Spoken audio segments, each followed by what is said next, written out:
प्रत्येकाचं जास्तीत जास्त संचित त्याचं प्रोफेशनलच्या हातामध्ये आहे. पण तुम्ही आम्ही या ठिकाणी बुंबडून वरडून काय उपयोग सगळा? कशाकरता आपण ओरडतो, कशाकरता आपण अट्टहास करतो, कशाकरता आपण सगळा उपजाप करतो, हे कशाकरता आपण सगळं करतो, हे का करतो? करण्यामागचा हेतू काय? प्रत्येक माणूस पैसा पैसा पैसा पैसा पैसा पैसा पैशाच्या मागे लागलेला आहे.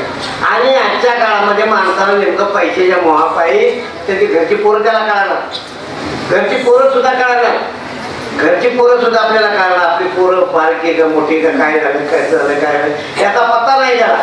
या गोष्टीचा पत्ता ज्या वेळेला लागत नाही त्यावेळेला काय करता येतं? कसं काय करायचं? पत्ता लागत नाही माणसाचं काय करायचं? हो, जर अशा पद्धतीने जर माणसाच्या परमेश्वराने त्याची भगवणी करून घेतलेली आहे, ज्याचं त्याला दिलेलं आहे, ज्याचं त्याला केलेलं आहे, मग तुझं काय जातं त्याच्यामध्ये? तू असं म्हण नाही एखादा, असं प्रत्येकाने एकाने म्हणलं पाहिजे या ठिकाणी मला फक्त माझ्या देहाचा उद्धार करून घ्यायचा आहे, याच्यापेक्षा मला दुसरं काही म्हणणं नाही.